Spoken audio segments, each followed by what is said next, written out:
할렐루야. 모든 영광을 우리 하나님께 올려드립니다. 우리 옆 사람과 다시 한번 인사하겠습니다. 간증의 주인공은 바로 당신입니다. 다니엘 기도회는 나 홀로 하는 기도회가 아니라 교단과 교파를 초월해서 1만 4천여 교회 40만 성도들이 마음을 같이하여 함께 하나님의 얼굴을 구하며 부르짖어 기도하는 그런 기도회입니다. 특히 올해는 코로나19 바이러스로 인해서 많은 성도들이 현장에 참여하지 못하고 비대면 영상으로 함께 참여를 하고 있습니다. 오늘부터 20일 동안 우리가 교단과 교파를 초월해서 하나님께 집중하고 초대교회 성도들처럼 마음을 같이하여 오직 기도에만 힘을 쓸 수 있기를 바랍니다. 어떤 분은 지금 예배당에서, 어떤 분은 가정에서, 어떤 분은 직장에서, 어떤 분은 지금 지하철 안에서, 어떤 분은 자기의 차 안에서, 어떤 분은 선교지에서 지금 다니엘 기도회를 참여하고 있습니다. 이렇게 기도의 현장이 다르지만 우리가 예수의 그 이름과 그 보혈을 힘입어서 함께 은혜의 보좌를 향하여 나아갈 때에 성령 하나님께서 우리의 공간을 뛰어넘어서 우리가 처해 있는 한계의 상황을 뛰어넘어서 강력하게 역사하실 줄로 믿습니다. 그리고 우리는 하나님께서 우리 가운데 행하신 그 놀라운 일들로 인하여 하나님의 영광을 보게 될 것입니다. 그리고 지금까지 신앙생활 하면서도 한 번도 경험해 보지 못했던 그 놀라운 하나님의 치유와 그리고 기도의 응답과 회복의 역사를 경험하게 될 줄로 믿습니다. 다니엘 기도회는 정치적인 행사도 아닙니다. 교회의 부흥을 위한 이벤트도 아닙니다. 오직 한 분 하나님만을 높이며 간절히 부르짖어 기도하며 하나님의 영광을 보는 기도회입니다. 그런데 여러분, 기도는요 주문이 아니죠. 독백이 아닙니다. 기도에는 대상이 필요하죠. 기도는 그 내용보다도 기도의 대상이 더 중요합니다. 왜냐하면 기도의 대상이 누구냐에 따라서 기도의 내용이 달라지고 기도하는 자세가 달라지기 때문이죠. 여러분, 사람도 마찬가지잖아요. 내가 누구를 만나느냐에 따라서 그 대화의 내용이 달라지고 대하는 태도가 달라지는 것입니다. 그러면 우리의 기도의 대상은 어떤 분이시죠? 기도는 누가 누구에게 하는 것이죠? 기도는요 아무나 하는 게 아닙니다. 기도는 예수를 믿음으로 하나님의 자녀된 자가 하늘에 계신 아버지에게 하는 것입니다. 그래서 예수님은 기도를 가르쳐 달라고 하는 제자들에게 기도를 가르쳐 주시면서 너희는 이렇게 기도하라고 말씀하셨습니다. 너희는 이렇게 기도하라. 누구에게? 하늘에 계신 우리 아버지요. 하늘에 계신 우리 아버지가 우리의 기도의 대상이다, 그 말입니다. 우리의 기도의 대상이 하늘에 계신 하나님 아버지시라면 기도는요 아무나 할 수 있는 것이 아니죠. 기도는 하나님의 자녀된 자만이 할 수가 있습니다. 예수를 믿고 죄 용서를 받고 하나님의 자녀된 자가 하늘에 계신 아버지께 할 수 있는 것입니다. 그런데 어떤 아버지시죠? 하늘에 계신 아버지십니다. 땅의 아버지가 아닙니다. 여러분, 땅의 아버지는요 한계가 있어요. 사랑에도 한계가 있고요, 능력에도 한계가 있어요. 도움에도 한계가 있다고요. 이 땅의 아버지는 들어주고 싶어도 들어주지 못할 때가 많고요, 문제를 해결해 주고 싶어도 해결해 주지 못해서 발을 동동 구를 때가 얼마나 많은지 모릅니다. 그러나 우리의 기도의 대상이신 하늘에 계신 하나님 아버지는 하늘과 땅에 충만하신 분이십니다. 천지 만물을 창조하신 전능하신 분이십니다. 죽은 자도 살리신 분이시고 38년 된 병자도 일으키신 분입니다. 우리의 모든 문제의 해답이 되시는 분이십니다. 자, 오늘 우리가 읽은 본문은요, 예레미야의 기도입니다. 크게 우리는 세 가지로 나누어 볼 텐데, 첫째로 예레미야는 기도하기 전에 하나님을 향한 자신의 신앙을 고백합니다. 그래서 예레미야가 고백한 신앙의 고백을 살펴보고요, 크게 두 번째로는 예레미야는 기도하면서 이스라엘 백성들의 죄를 언급하고 있습니다. 그래서 이스라엘 백성들이 지은 죄가 어떤 것인지를 살펴보고, 마지막 세 번째로는요, 예레미야가 어떤 내용을 가지고 하나님 앞에 간구했는지 그 기도의 내용을 살펴보도록 하겠습니다. 자, 예레미야는 기도하기 이전에 먼저 자신의 신앙을 고백하고 있습니다. 여러분, 이 신앙의 고백이 참 중요합니다. 왜냐하면 우리의 신앙의 고백이 분명해야만이 하나님 앞에 온전한 기도를 드릴 수가 있습니다. 그런데 예레미야의 이 신앙의 고백을 보게 되면 예레미야는 지금 자신이 누구에게 기도하고 있는지 그 기도의 대상을 분명히 하고 있습니다. 그러면 예레미야가 기도한 그 기도의 대상인 하나님은 어떤 분이시죠? 아니, 우리가 21일 동안 간절히 부르짖어 기도해야 될 그 기도의 대상은 어떤 분이십니까? 예레미야는 가장 먼저 하나님을 영화로우신 보좌여라고 부르고 있습니다. 그러니까 예레미야의 첫 번째 신앙의 고백은 뭐예요? 영화로우신 보좌여입니다. 12절의 말씀을 읽겠습니다. 다 같이요. 영화로우신 보좌여, 시작부터 높이 계시며 우리의 성소이시며. 영화로우신 보좌여라고 하는 이 말은 우리 하나님이 영화로우신 보좌에 계신 분이다, 그 말이에요. 여러분, 보좌는 어떤 것이죠? 보좌는요, 왕이신 하나님이 통치하시는 곳이에요.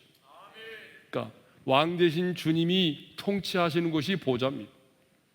그러므로 하나님께서 영화로운 보좌에 계신다고 하는 말은 하나님이 어떤 분이시라는 거죠? 하나님이 만왕의 왕이시고 만유의 주가 되시는 분이라는 거예요. 그러니까 여러분, 예레미야는 지금 누구에게 기도하고 있는 것입니까? 영화로우신 보좌에 계신 분, 만왕의 왕이시고 만유의 주가 되시는 분에게 기도하고 있습니다. 여러분, 우리 역시 21일 동안 누구에게 기도합니까? 만왕의 왕이시고 만유의 주가 되시는 그 주님께 기도하는 것이죠. 그러면 언제부터 그 영화로운 보좌에 계셨습니까? 이렇게 말씀하고 있어요. 시작부터 높이 계심이. 이 세상을 창조하기 전부터 우리 하나님은 영화로운 보좌에 높이 계신 분이십니다. 여러분, 하나님은 영이시잖아요. 그러므로 하나님은요, 아니 계신 곳이 없어요. 온 땅과 하늘에 충만하신 분이세요. 하지만 신구약 성경을 보게 되면 하나님이 거하시는 처소를 늘 영광의 보좌로 말씀하고 있어요. 여러분, 그렇죠?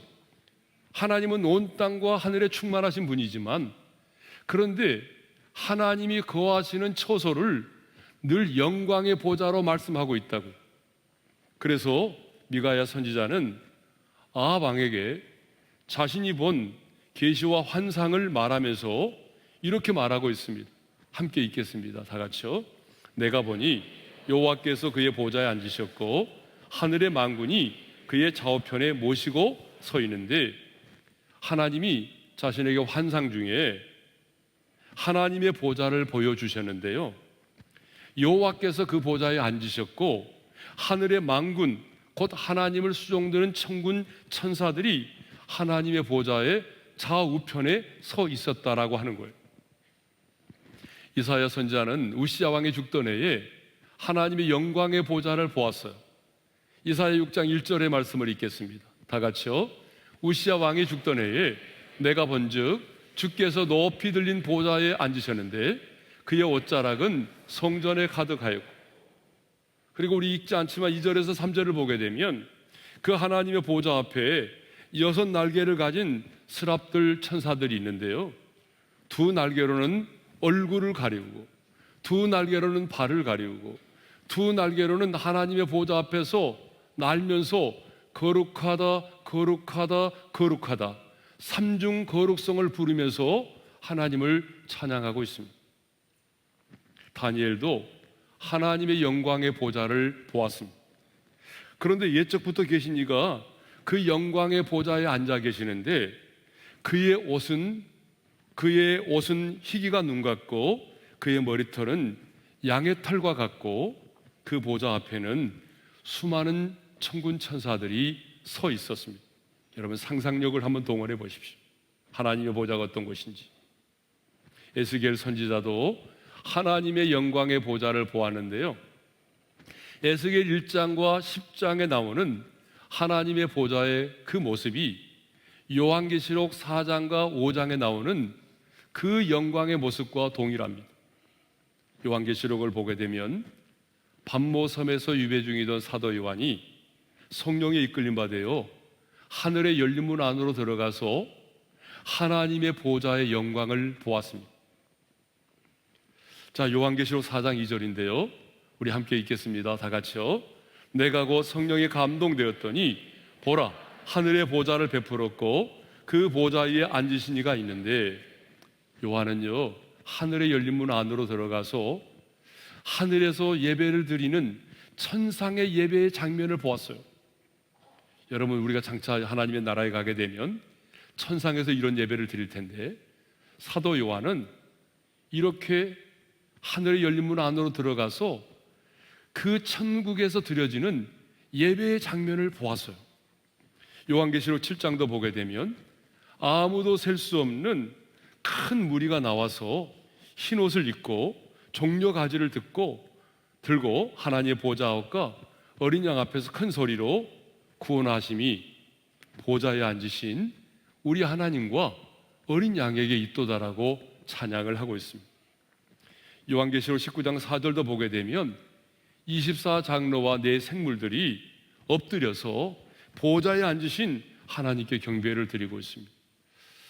제가 인터넷상에서 한번 그림을 찾아봤는데요, 사람들이 상상을 동원해서 말씀을 근거로 하나님의 영광의 보좌의 모습을 그려놓은 거예요. 그러나 저 그림도 정확하지 않아요. 예? 어떻게 우리가 하나님의 영광의 보좌를 정말 설명할 길이 없어요. 인간의 언어를 가지고는 다 설명할 길이 없는 거죠. 자, 여기 나오는 24장로들은 누구를 말하죠? 구원받은 백성들을 말하고, 네 생물들은요 천사들을 말합니다. 그러니까 구원받은 백성들과 천사들이 하나님의 보좌에 엎드려서 경배를 드리고 있습니다. 여러분, 이것을 보게 되면요, 하나님의 보좌 앞에는 찬양과 경배가 떠나지 않는다는 사실입니다. 하나님의 보좌는요 찬양이 떠나지 않아요. 찬양과 경배가 떠나지 않아요. 그런데 히브리서 기자는 새 언약의 백성인 우리에게 이 영광의 보좌를 은혜의 보좌라고 소개하고 있어요. 히브리서 4장 16절의 말씀이죠. 우리 함께 읽겠습니다. 다 같이요. 그러므로 우리는 긍휼하심을 받고 때를 따라 돕는 은혜를 얻기 위하여 은혜의 보좌 앞에 담대히 나아갈 것이니라. 그러니까 성경을 보게 되면요, 은혜의 보좌가 있고요, 심판의 보좌가 있습니다. 여러분, 우리는 절대로 심판의 보좌 앞에 서서는 안 됩니다. 우리는 은혜의 보좌 앞에 서야 되는데, 그 은혜의 보좌가 뭐죠? 은혜의 보좌는 하나님의 보좌로서 하나님께서 좌정하시며 하나님께서 통치하시는 것을 말하는 거예요. 하나님께서 우리를 다스리시면서 우리를 만나주시는 것이 뭐예요? 은혜의 보좌입니다. 우리의 예배를 받으시고 우리의 기도를 들으시는 곳이 어디예요? 이 은혜의 보좌입니다. 그리고 하나님께서 우리에게 은혜를 베풀어 주시는 것이 이 은혜의 보좌입니다. 그래서 하나님의 보좌를 뭐라고 말해요? 그 영광의 보좌를 은혜의 보좌라고 말하고 있는 것입니다. 자, 우리가 비행기를 타려면 어디로 가야 돼요? 항구로 가야 돼요? 아니죠. 공항으로 가야 되죠. 우리가 배를 타려면 어디로 가야 돼요? 항구로 가야 되잖아요. 우리가 치료를 받으려면 어디로 가야 돼요? 병원으로 가야 되잖아요. 그러면 우리가 은혜를 받으려면 어디로 가야 되죠? 은혜의 보좌 앞으로 가야 되는 겁니다. 할렐루야. 여러분, 은혜를 받으려면 우리가 은혜의 보좌 앞으로 가야 되는 것입니다. 우리가 긍휼하심을 받고 때를 따라 도우시는 하나님의 은혜를 얻으려면 어디로 가야 돼요? 은혜의 보좌 앞으로 가야 됩니다. 여러분, 은혜의 보좌 앞으로 담대히 나가십시오. 아무리 넘어졌어도요, 아무리 망가졌어도요, 아무리 실수를 많이 했어도요, 아무리 더럽혀졌어도요, 여러분, 우리가 은혜의 보좌 앞에 나아가면 하나님께서 우리를 용납해 주시고, 우리를 싸매어 주시고, 우리를 치료해 주시고, 우리를 일으켜 세워 주십니다. 우리는 그 은혜의 보좌 앞에서 쌓아두신 하나님의 은혜를 경험할 수 있습니다. 그러니까 하나님의 사람은요, 넘어졌어도 은혜의 보좌 앞에 나가야 돼요. 망가졌어도 은혜의 보좌 앞에 나가야 됩니다. 그러면 누가 이 은혜의 보좌 앞에 나갑니까? 예수의 보혈을 힘입는 자들입니다. 그래서 요한계시록 7장 14절을 보게 되면 어린 양의 피에 그 옷을 씻어 희귀한 자들이 하나님의 보좌 앞에 이를 수 있다라고 말하고 있어요. 우리 한번 읽겠습니다. 다 같이요. 어린 양의 피에 그 옷을 씻어 희귀하였느니라. 그러므로 그들이 하나님의 보좌 앞에 있고, 어린 양의 피에 그 옷을 씻어 희귀한 자들은 누구를 말하죠? 예수를 믿음으로 말미암아 제삼을 얻고 하나님의 자녀가 된 자들을 말합니다. 그러면 왜 예수를 믿고 제삼을 얻는 자만이 은혜의 보좌 앞에 나갈 수 있을까요? 그것은 예수님이 십자가에 달려 죽으사 그 피로 영원한 속죄를 이루셨기 때문입니다. 히브리서 9장 12절의 말씀도 읽겠습니다. 다 같이요. 염소와 송아지의 피로 하지 아니하고 오직 자기의 피로 영원한 속죄를 이루사 단번에 성소에 들어가셨느니라. 여러분, 구약 시대에는요, 하나님 앞에 나가려고 할 때마다 어떻게 해야 돼요? 짐승을 잡아가지고 피의 제사를 드려야만 했습니다. 그러나 이제 우리는 짐승의 피를 가지고 제사를 드리지 않아요. 예수님께서 자기 피로 단번에 영원한 속죄를 이루셨기 때문에 예수의 보혈, 예수의 피를 힘입기만 하면 여러분, 누구든지 은혜의 보좌 앞에 나아갈 수가 있습니다. 그래서 히브리서 기자는 이렇게 말하고 있어요. 히브리서 10장 19절입니다. 다 같이요. 그러므로 형제들아, 우리가 예수의 피를 힘입어 성소에 들어갈 담력을 얻었나니, 예수의 피로 죄를 씻음 받고 그 피를 힘입은 자들은 언제든지 심판의 보좌가 아닌 은혜의 보좌 앞에 나아갈 수 있다는 거예요. 그렇지만 여러분, 세상에서 아무리 선하게 살고 의롭게 살아도 자신의 행실과 의로움으로는 하나님의 은혜의 보좌 앞에 나갈 수가 없습니다. 오직 예수의 피를 힘입은 자들만이 은혜의 보좌 앞에 나갈 수가 있습니다. 그런데 하나님의 보좌 앞에는요, 뭐가 끊어지지 않는다고 그랬어요? 찬양과 경배가 끊어지지 않습니다. 그러므로 우리도 시편 기자의 고백처럼 찬송함으로 그 궁정에 들어가야 합니다. 시편 100편 4절의 말씀을 읽겠습니다. 찬송함으로 그의 궁정에 들어가서 그에게 감사하며 그의 이름을 송축할지어다. 여러분, 궁정은 어떤 곳입니까? 궁정은요, 왕의 보좌가 있는 곳입니다. 그러면 왜 우리는 찬송함으로 왕의 보좌가 있는 그 궁정으로 들어가야 되죠? 그것은 우리 하나님이 이스라엘의 찬송 중에 거하시는 분이시기 때문입니다. 하나님이 언제나 찬송 중에 거하시는 분이기 때문에 우리는 찬송함으로 그 궁정으로 들어가는 것입니다. 그러므로 찬송을 떠나서는 하나님을 말할 수가 없습니다. 놀라운 사실은 하나님의 영광의 보좌에는 언제나 항상 찬양과 경배가 떠나지 않는다는 거예요. 그러므로 우리는 21일 동안 예수의 보혈을 힘입어 은혜의 보좌 앞에 담대히 나아가야 됩니다.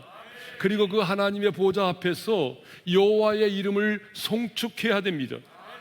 하나님의 보좌 앞에서 우리가 거룩한 손을 들어서 여러분 기도하고 하나님의 보좌 앞에서 찬양과 경배를 올려드릴 때에 하나님 우리 가운데 임재하시는 것입니다.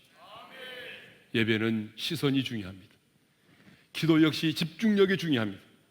여러분, 오늘부터 21일 동안 여러분 자신에게 집중하지 마시고 여러분의 문제를 바라보지 마시고 영광의 보좌를 바라보시기를 바랍니다.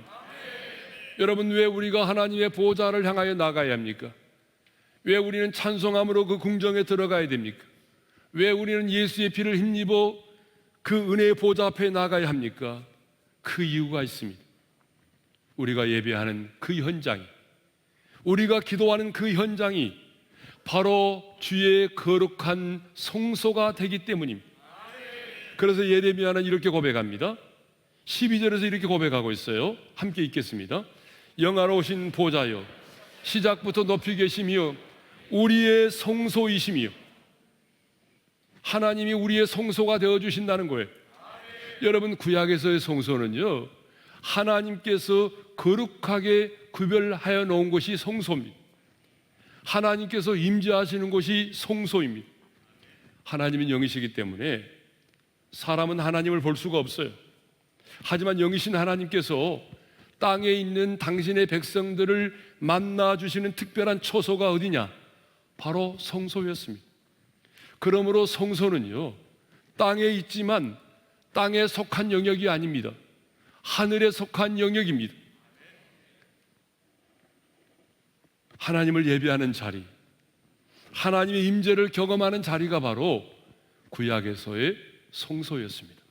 그렇다면 새 언약의 백성인 저와 여러분에게 있어서 성소는 어디일까요? 오늘 우리가 예배하는 바로 이 자리가 성소입니다. 더 이상 예루살렘이 아닙니다. 어떤 특정한 장소가 아닙니다. 그래서 사도 바울은 예수를 믿은 우리 한 사람 한 사람이 하나님의 성령이 거하시는 성전이라고 말하고 있잖아요. 고린도전서 3장 16절의 말씀을 읽겠습니다. 다 같이요. 너희는 너희가 하나님의 성전인 것과 하나님의 성령이 너희 안에 계시는 것을 알지 못하느니. 그러니까 오늘 저와 여러분이 바로 하나님의 성전입니다. 더 이상 건물은 성전이 아닙니다. 성령님이 내주하시는 우리 한 사람 한 사람이 성전입니다. 그러므로 우리는 20일 동안 하나님을 찬양하고 부르짖어 기도하는 우리 한 사람 한 사람이 성전이 되도록 해야 됩니다. 아니, 우리가 머물러 있고 우리가 기도하는 그 현장, 예배당일 수도 있고 여러분의 거실일 수도 있고 여러분 차 안일 수도 있고 선교지일 수도 있습니다. 여러분이 기도하고 하나님을 찬양하는 그 기도의 현장이 하나님이 임재하시는 거룩한 성소가 되게 해야 합니다. 여러분, 하나님이 임재하시면 그 성소는 이 땅에 속하지만 이 땅에 속한 영역이 아니라 여러분 하늘에 속한 영역이 되는 것입니다. 이렇게 내가 머물러 있는 그 현장이 하나님의 임재가 있는 거룩한 성소가 되게 하려면 예수의 피를 힘입어 은혜의 보좌 앞에 나가야 합니다. 하나님과 우리 사이에 유일한 중보자가 되시는 예수의 이름을 의지하여 나아가야 합니다. 그래서 우리 예수님은 이렇게 말씀하셨습니다. 마태복음 18장 20절이죠. 함께 읽겠습니다. 다 같이요. 두세 사람이 내 이름으로 모인 곳에는 나도 그들 중에 있느니라. 여러분, 이 말씀 굉장히 중요한 말씀입니다. 몇 사람이 모였느냐가 중요한 게 아닙니다. 예수의 이름으로 모이는 것이 중요하다는 거예요. 그러면 예수의 이름으로 모인다는 것은 뭐죠? 예수의 이름으로 모인다는 게 뭐예요? 여러분, 예수의 이름으로 모인다는 것은 예수님이 그 모임의 그 현장의 중심이 되신다는 거예요. 그러니까 우리의 현장 가운데, 우리의 모임 가운데 예수님에 관한 말씀이 증거되고 선포되고, 그리고 예수님을 찬양하고, 그리고 하나님과 우리 사이 유일한 중보자가 되시는 예수님의 이름으로 기도하면 주님께서 어떻게 약속하셨어요? 나도 그들 중에 있느니라. 세상 끝날까지 함께 하겠다고 약속하신 그 주님이 영으로 그 현장 가운데 함께 하신다는 것입니다. 그러니까 주님은 지금 이 현장 가운데 계십니다. 여러분의 거실에도 여러분 우리가 주님의 이름으로 모여 있다면 우리 현장의 중심이 예수 그리스도이시고 예수님을 찬양하고 예수님의 이름으로 기도하고 있다면 여러분, 주님은 그 현장 가운데 영으로 지금 우리와 함께 하고 계신 것입니다. 왕이신 주님께서 이곳에 보좌를 펴시고 그 기도 현장 가운데 좌정하시면 하나님의 나라가 우리 가운데 임합니다. 하나님의 나라는 하나님의 통치를 말합니다. 그러므로 하나님의 나라가 임하면 하나님의 영광이 임할 줄로 믿습니다. 하나님의 나라가 임하면 어둠의 영이 떠나갑니다. 하나님의 나라가 임하면 사탄의 경관진이 무너집니다. 악한 영들이 떠나가고요, 놀라운 치유와 회복의 역사가 일어나는 것입니다. 30년, 제가 이제 30년 목회를 했습니다. 30년 전의 목회를 한마디로 말하라고 하면 저는 하나님의 임재라고 말하고 싶습니다. 우리 교회 첫 번째 비전은요, 하나님의 임재가 충만한 교회가 되는 것입니다. 그동안 우리는 하나님의 임재 가운데서 예배를 드려왔고 그 하나님의 임재 속에서 시대의 부흥을 경험했습니다. 여러분, 우리 교회가 이렇게 짧은 기간에 정말 놀랍도록 부흥을 하고 시대적인 사명을 감당하게 된 것도 바로 하나님의 임재가 있었기 때문이죠. 1998년에 시작된 다니엘 기도회가 이제는 한국을 뛰어넘어서 온 열방과 함께하는 이 기도회가 된 것도 여러분 뭐가 있습니까? 하나님의 임재가 있었기 때문입니다. 하나님의 임재가 없다면 여러분 이 기도의 지경이 넓혀질 수가 없는 것입니다. 하나님이 임하시면, 하나님께서 임재하시면 하늘의 문이 열리고 기도의 문이 열립니다. 묶인 것들이 풀어지고 닫힌 것들이 열려지는 놀라운 역사가 일어나는 것입니다. 그러므로 우리는 하나님의 보좌에 집중해야 합니다. 여러분, 기도를 드릴 때도 하나님과 우리 사이의 유일한 중보자가 되시는 예수 그리스도의 이름을 힘입어 기도하시기를 바랍니다. 인생의 풍랑을 보지 마십시오. 지금 여러분이 처해 있는 그 상황과 문제에 집중하지 마십시오. 선포되는 시간마다 선포되는 하나님의 말씀에 집중하십시오. 그리고 하나님의 임재 가운데 우리 자신들이 있을 수 있도록 우리가 처하고 있는 그 현장이 하나님의 거룩한 성소가 되도록 하십시오. 그래서 하나님이 임재하시면요, 여러분, 우리는 하나님의 나라를 맛보고 경험할 수가 있습니다.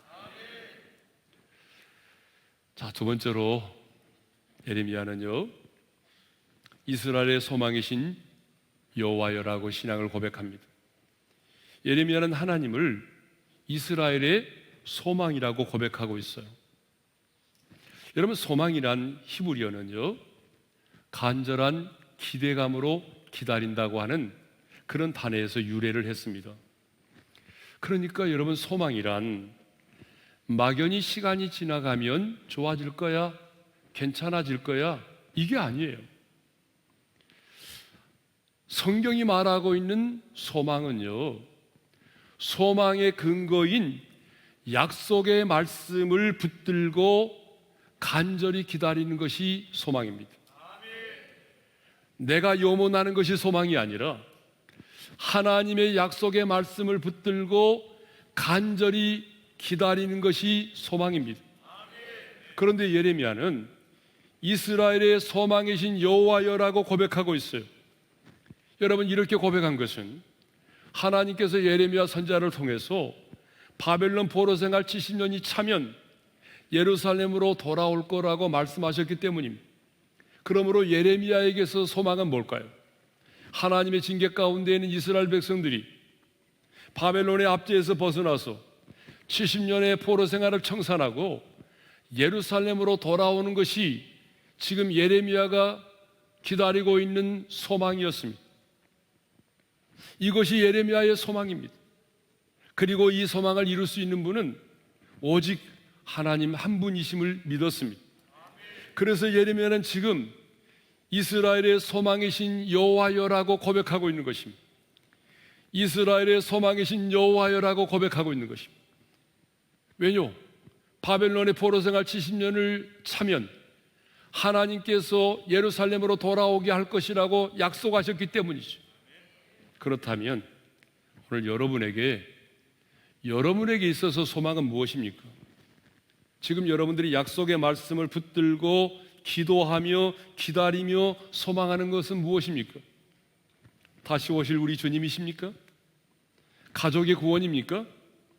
질병으로부터의 자유함을 얻는 것입니까? 관계의 회복입니까? 태의 문이 열려 자녀를 얻는 것입니까? 아니면 재정의 어려움을 극복하는 것입니까? 하나님만이 우리의 소망이십니다. 전능하신 하나님만이 여러분이 말씀을 붙들고 간절히 기다리는 그 소망을 해결해 주실 수 있습니다. 여러분, 아무리 여러분이 소망을 가졌어도 하나님이 그 소망을 들어주지 않으면 해결될 수가 없습니다. 그러니까 우리는 믿습니다. 하나님만이 우리의 유일한 소망이심을, 하나님만이 내가 붙들고 있는 그 약속의 말씀대로 이루어 주실 것을 믿고 있는 것이죠. 그래서 시편 기자는요, 너는 하나님께 소망을 두라, 이렇게 우리에게 도전하고 있어요. 시편 42편 5절의 말씀을 읽겠습니다. 다 같이요. 내 영혼아, 내가 어찌하여 낙심하며 어찌하여 내 속에서 불안해하는가? 너는 하나님께 소망을 두라. 그가 나타나 도우심으로 말미암아 내가 여전히 찬송하리로다. 여러분, 시편 42편은요, 고라 자손 중에 한 사람이 이제 바벨론의 포로로 끌려갔던 그 고라 자손 중에 한 사람이 불안과 낙심 가운데서 이 시를 썼어요. 그래서 이 시인이 뭐라고 말합니까? 낙심과 불안을 이야기하고 있잖아요. 왜 낙심하고 불안해하고 있어요? 세 가지 이유 때문이에요. 여러분, 첫째는요, 사람들의 조롱과 멸시 때문이에요. 3절의 말씀을 읽겠습니다. 다 같이요. 사람들이 종일 내게 하는 말이 네 하나님이 어디 있느냐 하오니 내 눈물이 주야로 내 음식이 되었도다. 여러분, 바벨론의 포로로 끌려와 있는 것도 속상한데 사람들이 자꾸 하는 말이 이렇게 말한다는 거예요. 하나님이 살아계신다면, 아니 하나님을 믿는 하나님의 백성들이 왜 이곳까지 끌려와서 포로 생활을 해? 이렇게 말한다는 거죠. 여러분, 이 세상의 사람들 역시 마찬가지 아니에요? 끊임없이 우리에게 이렇게 말하죠. 네 하나님 어디 있느냐? 하나님의 이름을 조롱하고 멸시하잖아요. 세상의 사람들은 항상 눈에 보이는 것만을 가지고 판단하거든요. 정말 하나님이 살아계셔? 그렇다면 왜 이런 일이 일어나야 되는 거야? 정말 하나님이 너를 사랑하신다면 너의 가정에는 왜 이런 일이 일어났지? 아니, 하나님이 살아계신다면, 하나님이 계신다면 너의 자녀는 왜 그 모양이야? 여러분, 이렇게 세상 사람들은 눈에 보이는 그 현상만을 가지고 우리를 판단하죠. 그리고 하나님을 조롱합니다. 하나님의 깊으신 섭리와 그 의미를 알지 못하기 때문에 그들은 당장 눈에 비춰진 현상만을 가지고 하나님을 조롱하고 멸시합니다. 이 신이 왜 낙심하고 불안한지 아세요? 이렇게 세상 사람들이 하나님을 조롱하고 멸시했기 때문이에요. 두 번째로는 하나님이 침묵이에요. 그래서 2절에 이런 말씀이 있어요. 주는 나의 힘이 되신 하나님이시거늘 어찌하여 나를 버리셨나이까?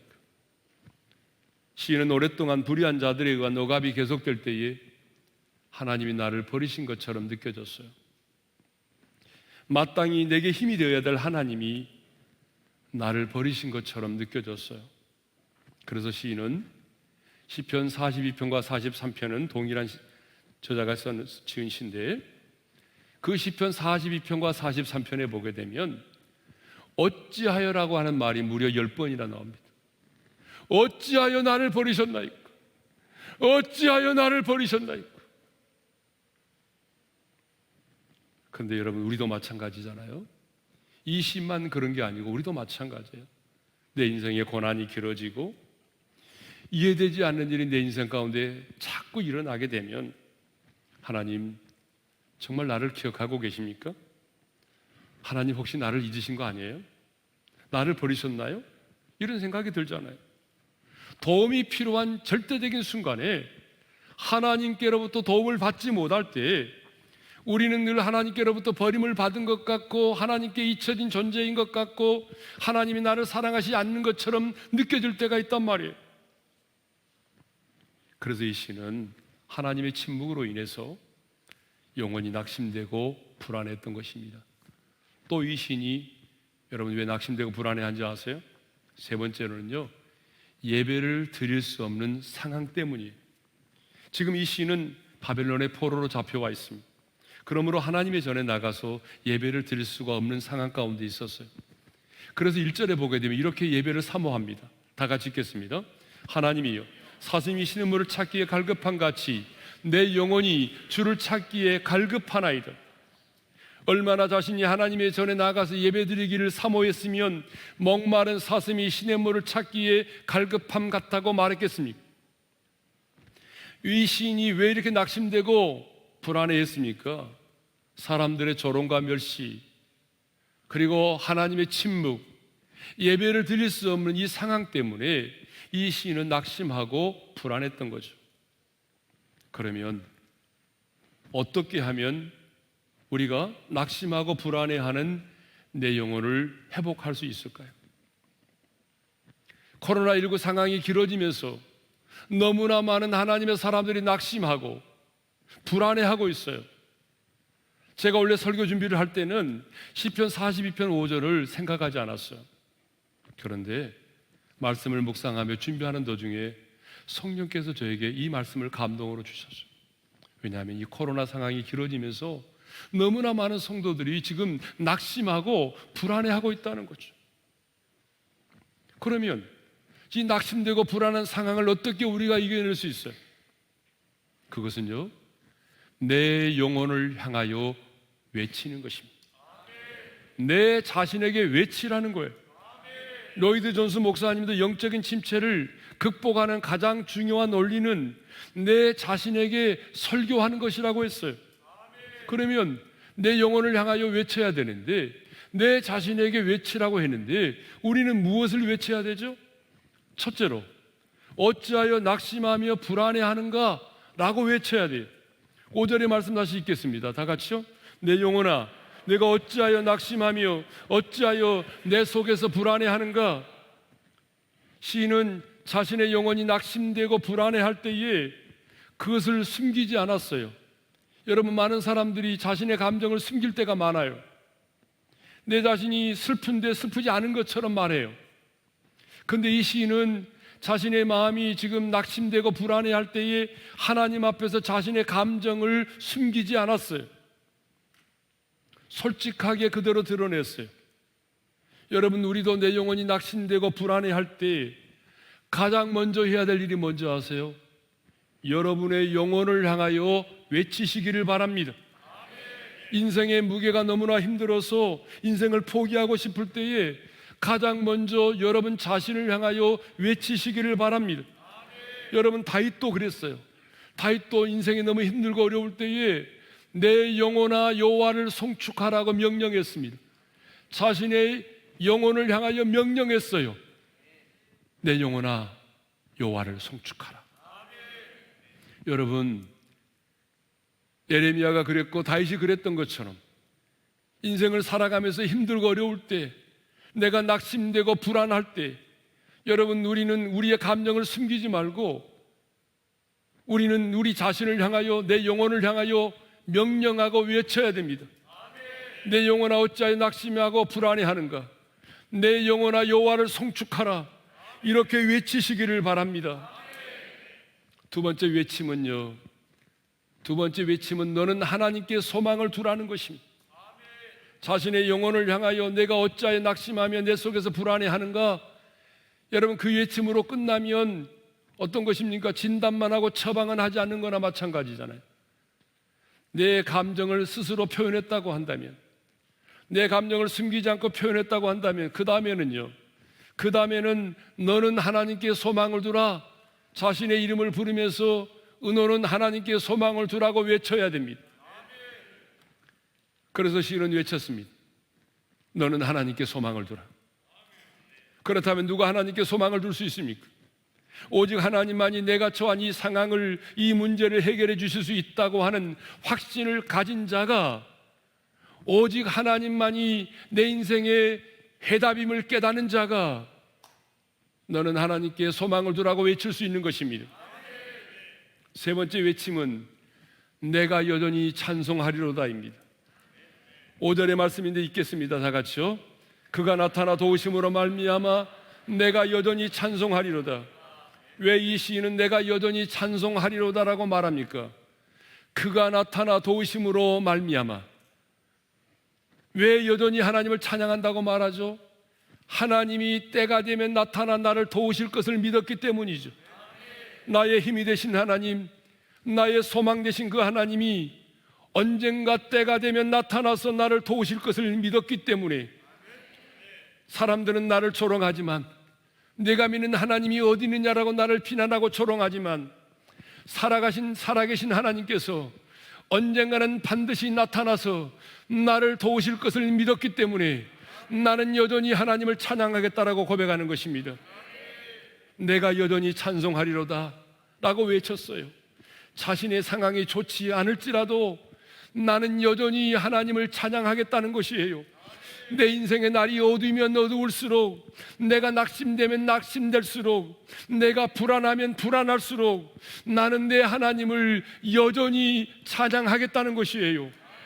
여러분, 바울과 실라도 깊은 감옥에서 여전히 하나님 찬양하지 않았습니까? 그럴 때에 하나님이 강력하게 임하셨어요. 옥토가 흔들고 옥문이 열리고 착고가 풀어졌잖아요. 여러분, 가장 위대한 기적은 성경을 보세요. 하나님을 높이며 찬양할 때 일어났습니다. 그러므로 인생이 힘들고 고난이 클 때에 우리는 찬송함으로 그 긍정으로 들어가야 합니다. 그러면 하늘의 문이 열릴 것입니다. 여러분, 놀라운 사실은 우리가 드리는 찬양이 하나님의 보좌를 향하여 올라가면 그 다음에는 하나님의 영광이 하늘에서 땅으로 내려온다는 사실입니다. 인생을 살다 보게 되면 하나님이 나를 버리신 것처럼 느껴질 때가 있어요. 신앙생활 하다 보게 되면 하나님이 나를 잊으셨나, 하나님이 나를 잊으신 것처럼 생각될 때도 있어요. 인생을 살다 보게 되면 사방으로 우겨싸임을 당할 때도 있단 말이에요. 신앙생활 하다 보게 되면 내 영혼이 낙심되고 불안하고 주저앉아 버리고 싶을 때가 있어요. 하지만 여러분, 주저앉지 마세요. 여러분의 인생을 포기하지 마세요. 하나님을 원망하지 마세요. 여러분의 영혼을 향하여, 여러분 자신을 향하여 힘차게 외치세요. 여러분, 한번 우리 외쳐볼까요? 내 영혼아 어찌하여 낙심하고 불안해하느냐. 다 같이 시작. 내 영혼아 어찌하여 낙심하고 불안해하느냐. 내 영혼아 하나님께 소망을 두라.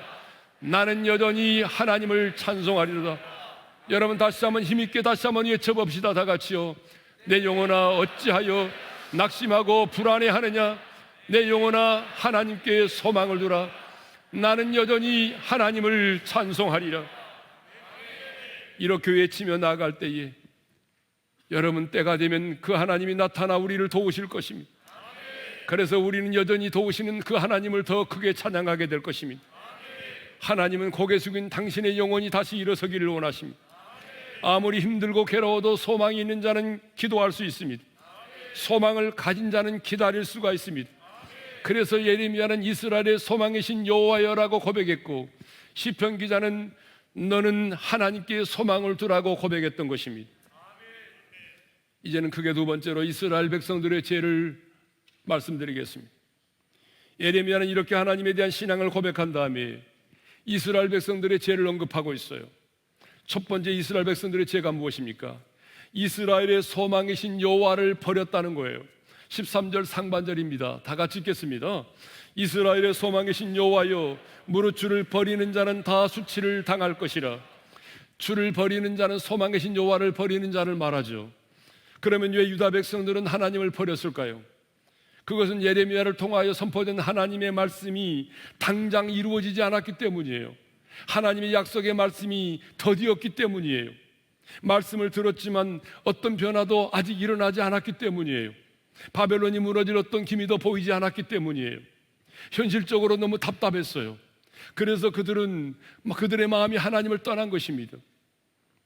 이스라엘의 소망이신 주를 버린 결과가 뭐예요? 수치를 당했다는 거예요. 13절 하반절에 보니까 무릇 주를 버리는 자는 다 수치를 당할 것이라. 아담과 하와를 보십시오.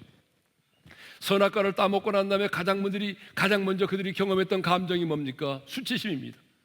그래서 무화과 나무 잎을 엮어서 치마를 만들어 입었잖아요. 여러분, 택한 선민 이스라엘 백성들이 하나님을 떠난 결과, 하나님을 버린 결과가 뭡니까? 그들이 할례받지 못한 바벨론 사람들에게 수치를 당한 거예요. 성전이 불에 탔어요. 성벽이 무너졌어요. 아니, 할례받지 않은 자들에게 포로로 끌려가서 포로된 생활을 해야만 했던 것입니다. 그들의 두 번째 죄는 무엇입니까? 생수의 근원이신 여호와를 버렸다는 거예요. 13절 하반절의 말씀을 읽겠습니다. 이는 생수의 근원이신 여호와를 버림이니이다. 물은 생명과도 같습니다. 아무리 많은 영양분이 있어도 물이 없으면 생명을 유지할 수가 없습니다. 하나님은 생명의 근원이십니다. 하나님은 생수의 근원이시다, 그 말은 생명의 온천이다, 그 말입니다. 그런데 이스라엘 백성들은 생수의 근원이 되신 하나님을 버렸어요. 이게 무슨 말입니까? 하나님 없이도 살 수 있다고 생각을 했다는 거죠. 하나님 도와주지 않아도 살 수 있어요. 하나님 없이도 살 수 있어요. 여러분, 이것이 지약의 본질 아닙니까? 생수의 근원이신 하나님을 버린 결과가 뭐예요? 흙에 기록이 됐다라고 말하죠. 13절에 보니까 흙에 기록이 되어오리니 이는 생수의 근원이신 여호와를 버렸다. 생명책에 기록된 것이 아니라 흙에 기록이 됐대요. 흙은 뭐를 말합니까? 이 땅을 말하죠. 흙에 기록이 됐다고 하는 것은 사라지는 것, 허무한 것을 말하죠. 다시 말하면 멸망을 말하는 것입니다. 이제 마지막으로 예레미야의 간구에 대해서 생각해 보겠습니다. 14절의 말씀을 우리 함께 읽겠습니다. 다 같이요. 여호와여, 주는 나의 찬송이시오니 나를 고치소서. 그리하시면 내가 낫겠나이다. 나를 구원하소서. 그리하시면 내가 구원을 얻으리이다. 예레미야는 하나님을 나를 고치시는 분으로, 나를 구원하신 분으로 이해하고 있었습니다. 여기 고치소서라고 하는 말은 우리가 너무나도 잘 아는 이 히브리어 단어 라파입니다. 치료하다는 뜻이죠. 그런데 치료하다는 뜻만이 아니고 온전케 하다, 완전하게 만들다라고 하는 뜻도 포함되어 있습니다. 구원은, 여기서 말하는 구원은 예수 믿고 죄를 사함받고 천국 가는 구원을 말하는 것이 아니라 넓은 의미에서의 생활 속의 구원을 말합니다. 그런데 여러분, 예레미야는 지금 확신을 가지고 기도합니다. 나를 고치소서. 그리하면 내가 낫겠나이다. 나를 구원하소서. 그리하시면 내가 구원을 얻으리이다. 여러분, 말씀을 잘 보십시오. 나을 것이다, 구원을 얻을 것이다가 아닙니다. 낫겠나이다, 구원을 얻으리이다. 여러분, 이 말이 무슨 말이에요?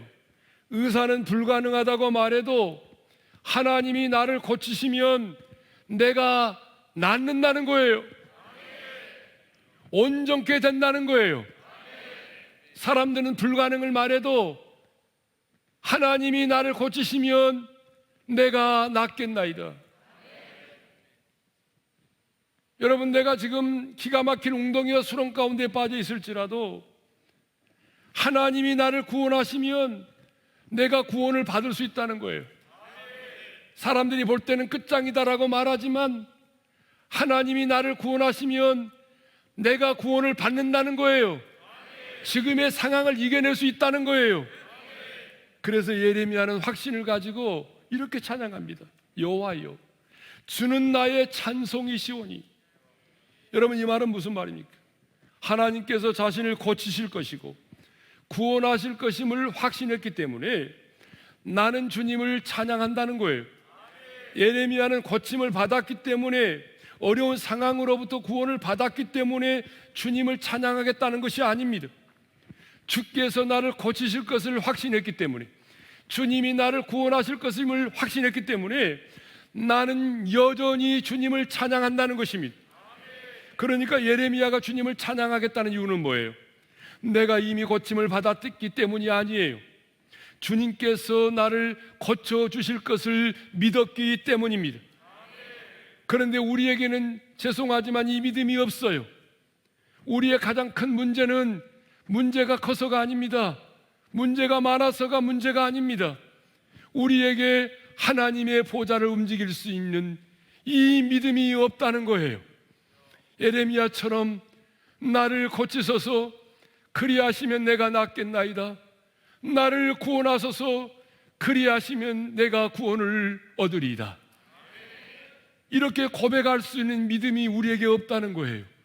그래서 늘 나는 변화될 수가 없어, 나는 안 돼, 의사가 안 된다고 말했잖아, 세상의 모든 사람들이 나를 향하여 너는 끝장이라고 말했잖아, 나는 불가능해, 나는 구원받을 수 없어, 나는 고침받을 수 없어, 이렇게 말한다는 거죠. 아무도 나를 고칠 수가 없어, 심지어는 하나님도 나를 고칠 수가 없어 라고 말하는 거죠.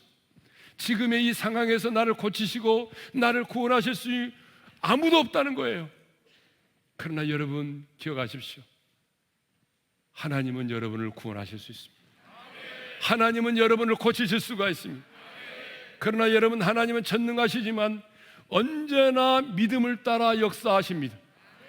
뿐만 아니라 우리 하나님은 사람을 평가하실 때도 신앙생활의 연수를 따라서 교회 안에서의 직분을 가지고 그 사람을 평가하지 않습니다. 언제나 하나님은요, 믿음을 따라 평가하십니다.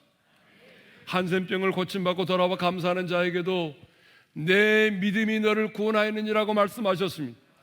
백부장의 하인을 고치실 때도 내 믿음대로 될지어다라고 말씀하셨습니다. 12해를 혈중으로 앓고 있던 여자를 고치실 때도 내 믿음이 너를 구원하였으니 평안히 가라고 말씀하셨습니다. 제자들을 책망하실 때도 어찌하여 무서워하느냐, 믿음이 적은 자들이라고 책망하셨습니다. 귀신 들린 가나안의 여인의 딸을 자유케 하실 때도 여자여 내 믿음이 크도다, 내 소원대로 되리라고 말씀하셨습니다. 그러므로 여러분, 나를 바라보지 말고 내가 처해 있는 상황과 문제를 바라보지 말고 사탄이 가져다주는 생각을 받아들이지 말고 여러분, 주의 보혈을 의지하여 주님의 보좌 앞으로 담대히 나가시기를 바랍니다. 은혜의 보좌 앞으로 담대히 나가시기를 바랍니다. 그리고 이렇게 선포하십시오. 주님, 나를 고치소서, 그리하시면 내가 고쳐지리이다. 주님, 나를 구원하소서, 그리하시면 내가 구원을 얻으리이다. 하나님께서 이곳에 주의 보좌를 펴시고 좌정하시면, 그래서 우리의 현장이, 나의 심령이 주의 거룩한 성소가 되면 우리는 하나님의 영광을 보게 될 것입니다. 하늘의 문이 열리고 하나님의 영광이 임하고 하나님의 나라가 임하는, 그래서 그 하나님의 나라 가운데서 놀라운 치유와 회복을 경험하게 되는 하나님을 간증하는 간증의 주인공이 될 것입니다. 이제 우리 주신 말씀을 마음에 새기면서 찬양하며 나가겠습니다. 하늘의 문을 여소서, 이곳을 주목하소서. 오늘 우리가 예배하고 기도하는 그 현장이 하나님의 임재가 충만한 현장이 되기를 소망하면서 이 찬양을 드리며 나갑니다. 하늘의 문을 여소서, 이곳을 주목하소서. 주를 향한 노래가 꺼지지 않으니 하늘을 열고 보소서. 이곳에 임재하소서. 주님을 기다립니다. 주님을 기다립니다. 기도의 향기가 하늘에 닿으니 주여 임재하여 주소서. 이곳에 오셔서 이곳에 앉으소서. 이곳에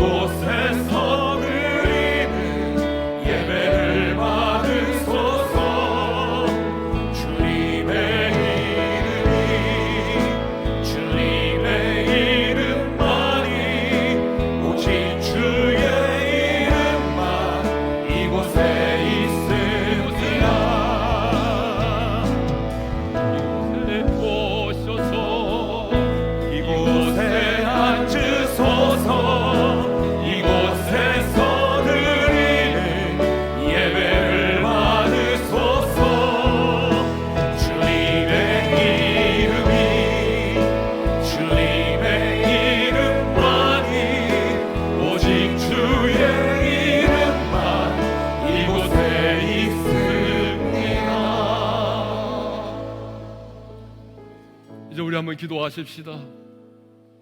예레미야는 영화로우신 보좌여, 하나님을 보좌에 앉으신 하나님이라고 고백하며 나아갔습니다. 그렇습니다. 하나님은 영광스러운 보좌에 계신 분이십니다. 그 영광스러운 보좌에서 우리를 만나주시고 우리의 기도를 들으시고 그 은혜의 보좌에서 우리에게 은혜를 베풀어 주십니다. 그러므로 여러분 21일 동안 기도할 때에 여러분 자신을 바라보지 말고 문제에 집착하지 말고 사탄이 주는 생각을 받아들이지 말고 여러분 그 영광의 보좌를 향하여 나아가십시오. 예수의 피를 힘입어 은혜의 보좌 앞에 담대히 나아가십시오. 아무리 넘어졌어도, 아무리 망가졌어도, 아무리 실패했어도, 아무리 더럽혀졌어도 하나님의 은혜의 보좌 앞에 나가면 하나님이 우리에게 은혜를 베푸십니다. 우리를 용납해 주십니다. 우리를 치료해 주십니다. 우리를 안아주시고 우리를 다시 일으켜 세워주십니다. 그러므로 우리는 은혜의 보좌 앞에 나가야 됩니다. 그리고 21일 동안 내가 기도하는 그 현장이 하나님의 임재가 있는 거룩한 성소가 되도록 기도해야 됩니다. 하나님이 임재하시면 하나님의 나라가 임합니다. 하나님의 통치가 임하면 어둠이 물러갑니다. 여러분, 하늘의 문이 열릴 것입니다. 오늘 이 시간 두 가지 기도합니다. 첫째로, 주님, 내가 하나님의 보좌만을 향하여 나가겠습니다. 예수의 보혈을 힘입어 은혜의 보좌 앞에 나가겠습니다. 주여, 내가 그 은혜의 보좌 앞에서 쌓아두신 하나님의 은혜를 경험하게 도와주옵소서. 내가 기도하는 그 현장이 하나님의 임재가 있는 거룩한 성소가 되게 도와주십시오. 그 하나님의 임재를 강력하게 경험하게 하시고 하나님의 나라를 경험하게 도와주옵소서. 주여, 한번 부르고 기도하십시다. 주여, 할렐루야. 우리 아버지 하나님, 영화로우신 보좌에 계신 우리 주님, 우리가 그 영광의 보좌를 향하여 나아갑니다. 우리가 예수의 보혈을 힘입어서, 예수의 피를 힘입어서 은혜의 보좌 앞에 담대히 나아갑니다.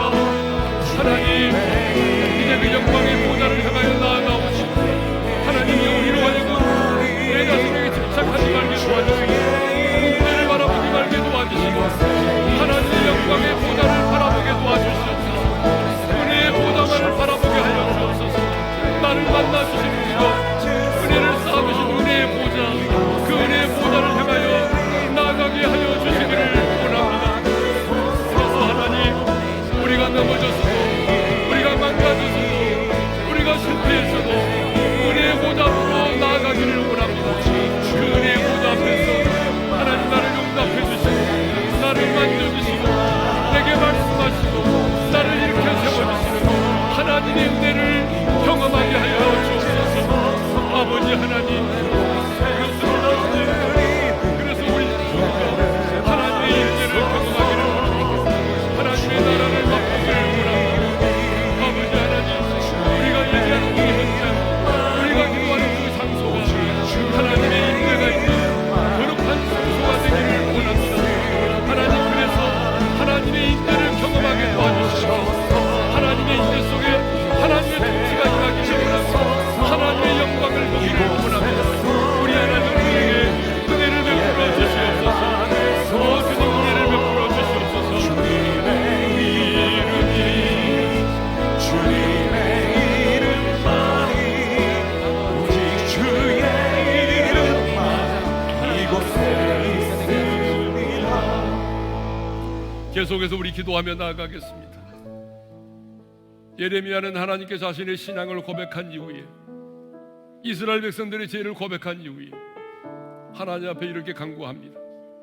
여호와여, 나를 고치소서. 내가 낫겠나이다. 여호와여, 나를 구원하소서. 그리하시면 내가 구원을 얻으리이다. 예레미야는 확실히 믿었습니다. 하나님만이 나를 고치실 수 있는 분으로, 하나님만이 나를 구원하실 수 있는 하나님으로 믿었습니다. 그런데 우리에게는 이 믿음이 없다는 거죠. 여러분, 그렇지 않아요?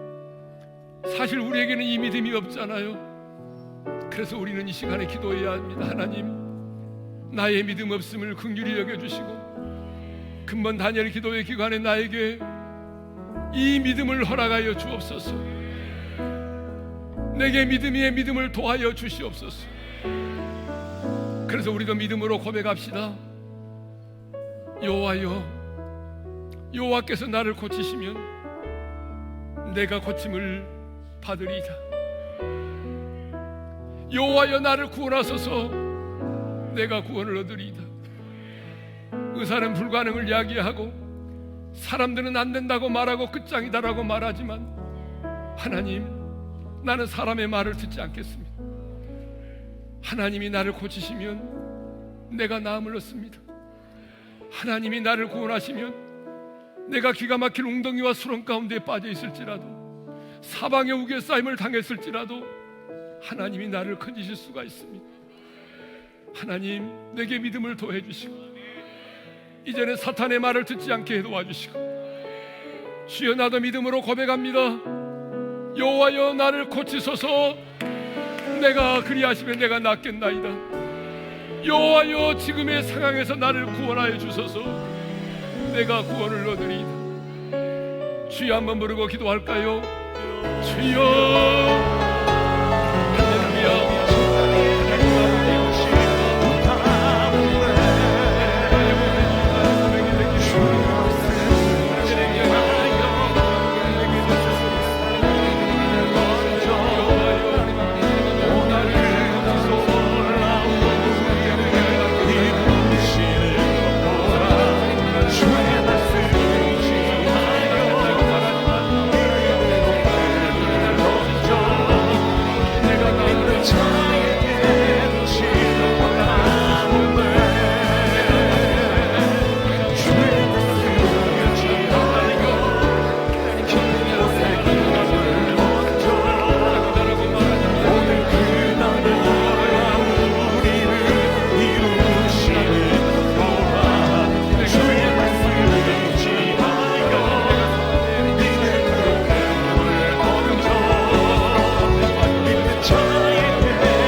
예레미야의 고백이 우리의 고백이 되기를 원합니다.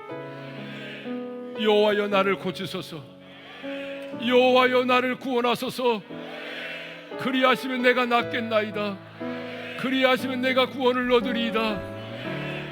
세상의 사람들은 나를 향하여 끝장이라고 말하고, 이 세상의 의사는 나에게 이제는 불가능하다고 말할지라도 하나님이 나를 고치시면 나는 고침을 받을 것입니다. 하나님이 나를 구원하시면 내가 지금 기가 막힌 웅덩이와 수렁 가운데에 빠져 있을지라도, 사방으로 둘러싸임을 당하여야 할지라도, 절망의 깊은 구렁텅이 속에 내가 있을지라도 하나님이 나를 건지시면, 하나님이 나를 구원하시면 내가 구원을 받을 것을 믿습니다. 우리에게 믿음을 도하여 주옵소서. 백부장이 가졌던 믿음을 우리에게 주시고 가나안 여인이 가졌던 그 믿음을 내게 허락해 주셔서 내 믿음대로 될지어다. 내 믿음이 너를 구원하였느니라. 이 놀라운 구원의 말씀대로 하나님이여 고침받고 구원받는 역사들이 일어나게 도와주시옵소서. 오늘 이 말씀을 듣는 자들에게 믿음의 믿음을 도하여 주시기를 원합니다. 살아 역사하는 산 믿음을 저희들에게 허락하여 주옵소서. 예수님의 이름으로 기도합니다. 아멘. 우리 찬양합니다. 주 하나님 나의 참된 소망입니다. 주 하나님 독생자 예수 날 위하여 오시었네. 내 모든 죄 다 사하시고 죽음에서 부활하신 나의 구세주 살아계신 주 나의 참된 소망 걱정 근심 전혀 없네. 사랑의 주내 갈 길 인도하니 내 모든 삶의 기쁨을 충만하네. 주 안에서 거듭난 생명 도우시는 주의 사랑 참 기쁨과 확신 가지고 예수님의 도우심을 믿으며 살리. 살아계신 주 나의 참된 소망 걱정 근심 전혀 없네. 사랑의 주내 갈 길 인도하니 내 모든 삶의 기쁨을 충만하네. 언젠가 주될 때까지 주를 위해 싸우리라. 승리의 길 멀고 하매도 주님께서 나의 앞길 지켜주시니 살아계신 주 나의 참된 소망 걱정 근심 전혀 없네. 사랑의 주내 갈 길 인도하니 내 모든 삶의 기쁨을 충만하네. 계속 기도하겠습니다. 예레미야의 두 번째 신앙의 고백은 이스라엘의 소망이신 여호와여, 하나님만이 자신의 소망임을 믿었습니다. 여러분, 소망이 무엇입니까? 내가 간절히 염원하고 바라는 것이 소망이 아니라 하나님의 사람에게 소망은 하나님의 약속의 말씀을 붙들고 간절히 기다리고 있는 것이 소망입니다. 여러분, 지금 하나님의 약속의 말씀을 붙들고 간절히 기다리고 있는 여러분의 소망은 무엇입니까? 다시 오실 주님도 우리의 소망이지만 여러분이 간구하고 있는 그 기도의 제목들을 잘 살펴보십시오. 우리는 하나님만이 나의 소망이심을 믿습니다. 이 말은 무슨 말입니까? 하나님만이 나의 소망 대신 이 모든 것들을 응답해 주실 수 있다는 것이죠. 시편의 기자도 고백합니다. 그래서 너는 하나님께 소망을 두라는 것입니다. 하나님만이 우리의 소망이십니다. 하나님만이 우리의 소망을 이루어 주실 수 있는 분이십니다. 오늘 이 시간 여러분의 소망을 가지고 기도하십시오. 여러분의 소망을 하나님께 올려드리십시오. 그리고 고백하십시오. 소망이신 하나님, 나는 하나님만이 나의 소망이심을 믿습니다. 하나님만이 나의 소망인 이것을 이루어 주실 줄로 믿습니다. 우리의 소망 되신 하나님께 부르짖어 기도하며 나갈까요? 주여 한번 부르고 부르짖어 기도합니다. 주여, 이스라엘의 소망이신 하나님, 나의 소망은 하나님이시다. 소망 되신 우리 하나님을 찬양합니다. 소망 되신 우리 하나님을 찬양합니다. 우리 한 사람한 사람에게는 하나님 각자의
하나님 아버지, 하나님만이 나의 소망이심을 고백합니다.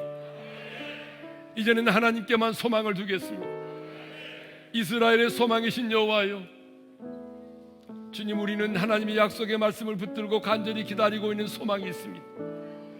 오랫동안 약속의 말씀을 붙들고 기도하며 태문이 열리기를 간절히 소망하고 있는 우리 지체들이 있습니다. 약속의 말씀을 붙들고 오랜 시간 동안 내 가족이 구원받기를 위하여 기도하고 있는 지체들이 있습니다. 여호와 라파의 하나님을 붙들고 육체의 질병으로부터, 불면증과 우울함과 공황장애로부터 자유함을 얻기를 원하는, 그래서 약속의 말씀을 붙들고 기다리는 소망이 있습니다. 주님, 우리의 소망 되신 주님, 내가 약속의 말씀을 붙들고 기다리는 그 소망, 하나님만이 이루어 주실 줄로 믿습니다. 하나님만이 나의 소망입니다. 그 어떤 것도 나의 소망이 될 수가 없고 하나님만이 나의 소망이심을 고백하오니, 우리의 소망 되신 하나님, 우리의 간구와 기도를 들으시고 우리가 간절히 기다리는 그 소망을 이루어 주시옵소서. 예수님의 이름으로 기도합니다.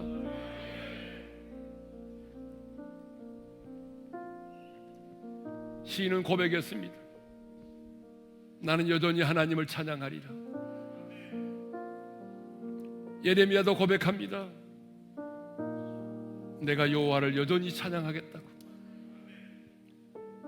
하나님께서 고쳐주셨기 때문이가 아니라 하나님께서 고쳐주실 것을 믿었기 때문에 나는 주님을 찬양하지 않을 수 없다는 거예요. 하나님이 나를 구원해 주실 것을 믿기 때문에 나는 하나님을 찬양하지 않을 수가 없다는 거예요. 시편의 기자는 말하잖아요. 내가 여전히 주님을 찬양하는 것은 그가 나타나 나를 도우실 것을 믿었기 때문이에요. 여러분, 그래서 우리 이 시간에는 우리의 영혼에게 명령을 하면서 찬양을 하겠습니다. 내 영혼아, 여호와를 송축하라. 여러분, 낙심되고 불안한 분이 계십니까? 여러분의 영혼을 향하여 명령하십시오. 내 영혼아, 여호와를 송축하라.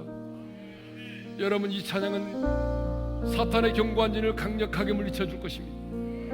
하나님이 강력하게 우리 가운데 임하셔서 여러분, 우리의 속사람을 회복해 주실 것입니다. 찬양하십시다. 내 영혼아, 여호와를 송축하라.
송축하라 내 영혼아 송축하라 내 영혼아 내 맘과 정성 다해 찬양해.